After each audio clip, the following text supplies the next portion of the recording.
Your akara, made from either brown beans or white beans, should not look like this, or like this, or like this. No, I want to show you 5 tips to achieve a fluffy, delicious akara. Stay tuned.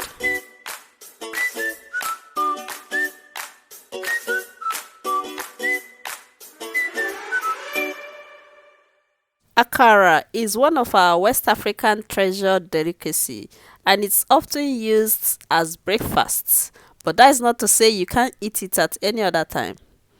It's called Acaraje, beans fritters in other parts of the world, and it's very simple to make. You will make it perfectly if you follow these 5 simple tips. Let's go. Tip number 1: do not over soak the beans. This means that you should not leave your beans in the water for so long that it becomes too soft. If you are washing your beans with blender or your hand, make sure you wash it and remove it from the water. And once you've washed it and removed it from water, then you go ahead and start using it immediately. Do not allow it to continue to get soft by leaving it and not using it immediately. This is the most important tip. If you are using the packaged already peeled beans that you buy from the stores, do not soak it for more than 6 hours. If you soak it, after 6 hours, it's already soft enough for you to blend it and start using it for your akara. Do not soak it for more than 6 hours. Those ones that are packaged from the store. Very important tip. Tip number 2: use enough onions. The onions helps to soften the beans. So use enough onions while you are blending the beans, and it will help it to soften it. Tip number 3: do not add too much water. You need to control the amount of water you put while you are blending it with the blender or while you are using the hand blender to blend your beans. It is very important that you do not add too much water, and it's also important that you add enough water so that the beans will not be too hard. The akara will not be too hard when you finish frying it. Check the link below for the way I fried my akara. Tips number 4: whisk very well. This is the beans I have finished blending. This particular one, I used the hand blender to blend it. You can see how flat the beans is looking. It's looking very flat.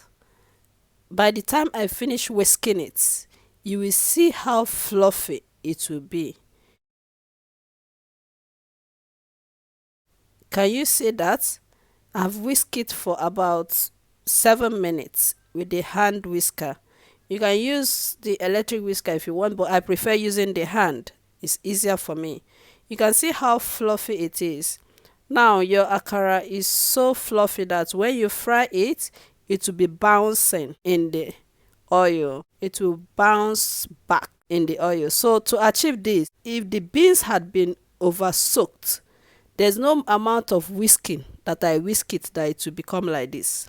That is why that tip number 1 is very important. Your beans must not be over soaked. If you whisk and whisk and whisk and your beans is still not fluffy, then you know that the reason is because it was over soaked. So that is the most important tip. Tip number 5: use enough oil to fry it. You have to add enough vegetable oil in your frying pan or in your pan to be able to allow the beans enough room to bounce and float around. Use enough oil to be able to allow the beans or the akara to float around. When it can float, then it will give it that round shape. But when the oil is too small, it just lays flat there. So use enough oil so that you can allow the akara to float around and for you to be able to turn it, because it requires you to be turning it so that the both sides will be as crispy as you want it. So that is the final tips. Enough oil in your pan. It doesn't have to be too much oil, but it should be enough that it will allow the akara to float. Is also very important. So after watching this, you can spot the difference between the akara. Thank you so much for watching. I hope you have learned something today. See you in my next video. Bye.